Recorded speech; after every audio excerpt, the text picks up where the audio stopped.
students, welcome once again. We were doing chapter first of business study of 11th class, right? कल हमने business की definition कर ली थी और इकोनॉमिक और नॉन इकोनॉमिक एक्टिविटीज की थी और मैंने आपको बोला था कि कल हम बिजनेस के फीचर्स करेंगे, राइट? तो बिजनेस के फीचर्स स्टार्ट करते हैं। पहले हम एक बार इसकी डेफिनेशन या फिर इसका मीनिंग पढ़ लेते हैं क्योंकि इसी मीनिंग से हम इसके सारे फीचर्स बनाने वाले हैं और नोट्स आपके लिए प्रिपेयर है, सेम का सेम आप अपने नोट्स में लिख सकते हैं। Then business is an economic activity which is conducted on regular basis to earn profit through the production and sale of goods and services. ये चीज़ मैंने आपको करा दी। अब देखो यहीं से हम इसका फीचर लेंगे। That is first is economic activity. We all know that business is an economic activity. Why it is an economic activity?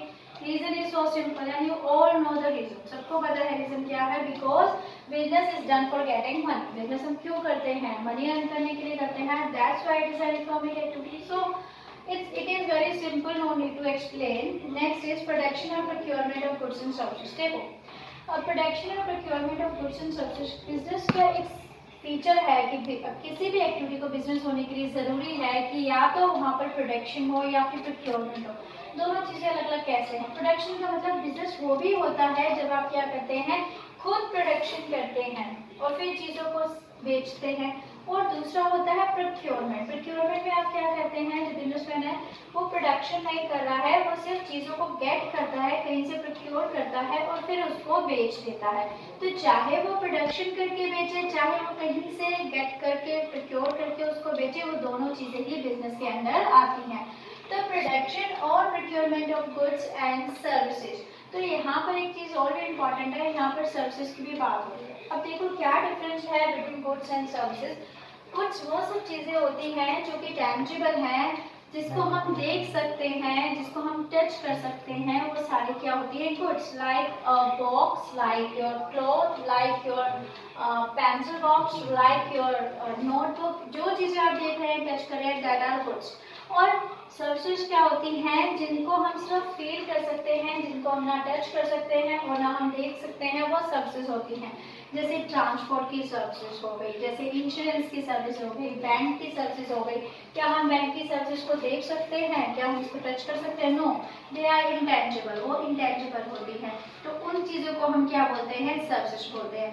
तो ध्यान रखिए, सर्विसेज भी बिजनेस में इंक्लूड होती हैं। That's why production or procurement of goods and services, business enterprise either manufacture goods, या तो goods को manufacture करेंगे या फिर उसको क्या करेंगे? procure करेंगे और acquires them from producer। producer से acquire करके फिर उसको बेचा जाएगा। goods may consist of clothes, sugar, etc. and service includes transportation, banking, communication। ये सब चीज़ें क्या होती हैं? इसमें include होती हैं।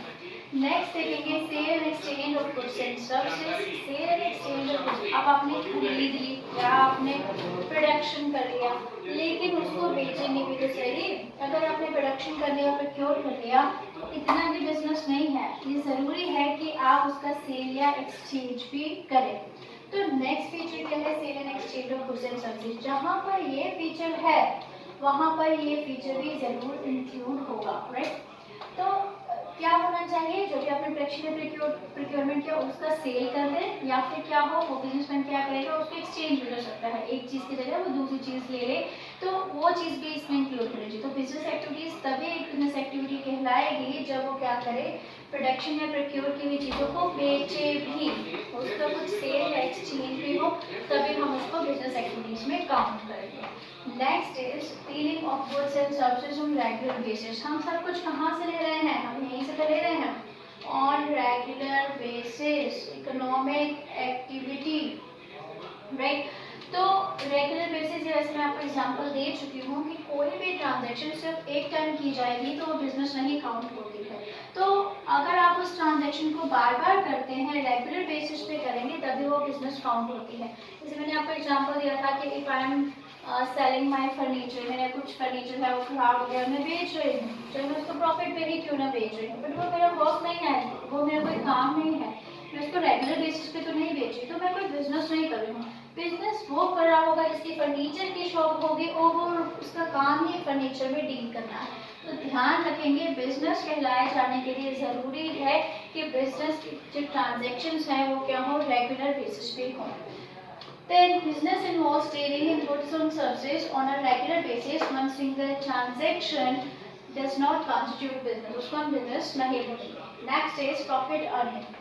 देखिए ये भी मैंने यहीं से लिया प्रॉफिट अर्निंग, राइट। अगर आप एक मीनिंग याद कर लेते हैं फीचर्स लर्न करने की जरूरत नहीं। देखिए बिजनेस का मेन मोटिव हम सबको पता है कि प्रॉफिट अर्न करना होता है, ठीक है। तो उनका मेन मोटिव प्रॉफिट अर्न करना है। हालांकि लॉस भी हो सकता है, लेकिन जब बिजनेस स्टार्ट किया जाता है तो ये सोच के किया जाता है कि हम प्रॉफिट अर्न करने के लिए ही बिजनेस कर रहे हैं। तो जिस एक्टिविटी का मेन मोटिव प्रॉफिट अर्न करना होता है वही क्या होता है, बिजनेस होता है।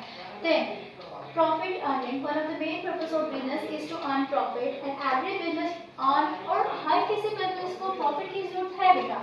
अगर आप प्रॉफिट मोटिव लेके नहीं चल रहे हैं तो आप बिजनेस कर ही नहीं रहे। क्यों? क्योंकि प्रॉफिट किस लिए जरूरी है? फर्स्ट ऑफ ऑल आपने बिजनेस किया, इन्वेस्ट किया, उसके लिए पैसा लाना जरूरी है, पैसा रिटर्न लेना जरूरी है। दूसरी बात प्रॉफिट इसलिए भी जरूरी है, if you want to grow your business, आपको अपने बिजनेस को ग्रो करना है, उसके लिए भी तो प्रॉफिट जरूरी है।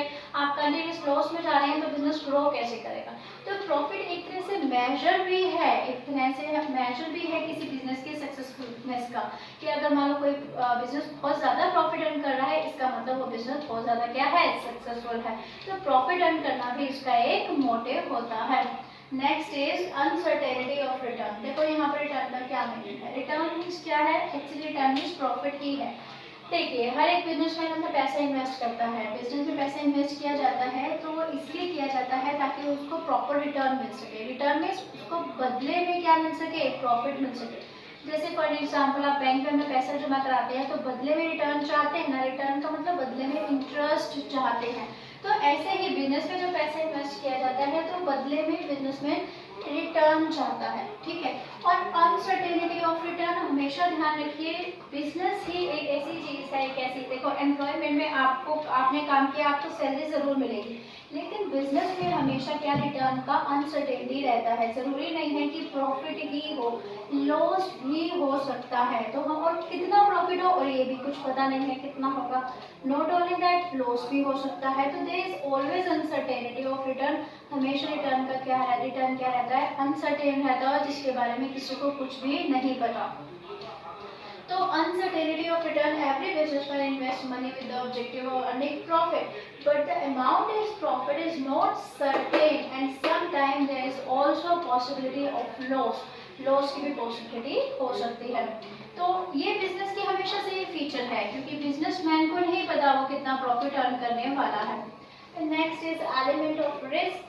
रिस्क हमेशा रहेगा, हम देखते हैं, और ये लाइन बहुत बार आप सुनते होंगे बिजनेसमैन के माउथ से, वो बोलता है कि जितना बड़ा रिस्क उतना ज़्यादा प्रॉफिट। तो बिजनेस ही एक ऐसी एक्टिविटी है जहाँ पर सबसे ज़्यादा रिस्क रहता है। तो रिस्क किस चीज़ का रहता है? रिस्क कैसे हो सकते हैं? रिस्क हो सकता है कोई चोरी हो जाए, हो सकता है आग लग जाए, फायर की वजह से लॉस हो जाए। नॉट ओनली दैट, हो सकता है कि उसके कंपैटिटर इंक्रीज हो जाए, अभी उसने कुछ सामान खरीदा था जिसके वजह से क्या हुआ, वो सामान जो उसने खरीदा बिजनेसमैन ने, उसका फैशन ही आउट हो गया, लोगों का इंटरेस्ट चेंज हो गया। तो लॉट ऑफ रीजंस होते हैं जिसकी वजह से क्या होता है, उसको बिजनेस को क्या रहता है, रिस्क रहता है। तो there is always a factor of risk in business. अगर रिस्क का फैक्टर नहीं है किसी भी एक्टिविटी में जिसको हम बिजनेस सोच रहे हैं कि माने या नहीं माने, तो वो अगर रिस्क का फैक्टर नहीं है तो वो बिजनेस हो ही नहीं सकता। किसी भी तरह से उस एक्टिविटी को हम बिजनेस नहीं बोल सकते। तो रिस्क तो इम्पॉर्टेंट है बिजनेस के होने के लिए। तो risk is caused by, risk क्या है, वो सारी कंडीशन जो मैंने सपोज मैंने सोची ही नहीं थी कि ऐसी कंडीशन भी हो सकती हैं, वो सारी अनफेवरेबल अनसर्टेन कंडीशंस होती हैं जो कि क्या करती हैं, उसको प्रॉब्लम में लाती हैं। Then risk is caused by unfavorable or undesirable condition like change in consumer taste, change in fashion, loss of theft की वजह से लॉस हो जाए, फायर की वजह से लॉस आ जाए, कंपैटिटर इंक्रीज हो जाए, उसकी वजह से लॉस हो जाए। तो इन सब की वजह से जो रिस्क होता है वो बिजनेस में हमेशा ही रहता है। तो ये सारे फीचर्स जब जिस एक्टिविटी में इंक्लूड होंगे तभी हम उसको बिजनेस बोलेंगे। फटाफट इसको एक बार रिवाइज कर लेते हैं। तो पहले हमने क्या पढ़ा, बिजनेस का फीचर था, business is economic activity. Second is, देखो हटने की भी जरूरत है, ध्यान से, business is an economic activity, we all know that. दूसरा, बिजनेस करेंगे तो प्रोडक्शन और प्रोक्योरमेंट तो करेंगे, तो प्रोडक्शन और procurement of goods and services. तीसरा, अब हमने प्रोडक्शन करी, चीज़ हमने पास थोड़ी रखने वाले हैं, आप उसको सेल भी तो करेंगे, तो तीसरा अपने आप यहाँ पहुंचेगा, सेल और एक्सचेंज ऑफ गुड्स और सर्विसेज। फोर्थ कैसे याद होगा, फोर्थ कैसे याद होगा, आपने यहाँ पे कर रखा है रेगुलर बेसिस पे वर्क होगा तभी हम उसको क्या बोलेंगे, बिजनेस बोलेंगे। नेक्स्ट टू हमें सोचने की जरूरत है, नेक्स्ट टू क्या है, अनसर्टेनिटी है ऑफ रिटर्न, आपके रिटर्न क्या है, अनसर्टेन है। और नेक्स्ट क्या है, ये तो हमें याद ही रहेगा कि अगर बिजनेस है तो रिस्क तो हमेशा होगा ही, तो ये क्या होगा, एलिमेंट ऑफ रिस्क। और फटाफट हमने क्या किया, जो जितने 7 के 7 थे वो सारे के सारे हमने क्या कर लिए, लर्न कर लिए। ओहो, एक रह गया प्रॉफिट अर्निंग, प्रॉफिट अर्निंग पे आपके मीनिंग में है ही, तो हमें कुछ लर्न करने की जरूरत नहीं है, कुछ लर्न करने की जरूरत नहीं है। हमें अगर मीनिंग अच्छी तरह से पता है तो बिजनेस को हम फीचर्स को बहुत अच्छी तरह से एक्सप्लेन कर सकते हैं। ठीक है, आज के लिए बस हम इतना ही करेंगे, नेक्स्ट वीडियो में हम एम्प्लॉयमेंट और प्रोफेशन के फीचर्स करेंगे और फिर हम डिफरेंस पढ़ेंगे between business, profession and employment. ठीक है, ओके, थैंक्स फॉर वॉचिंग।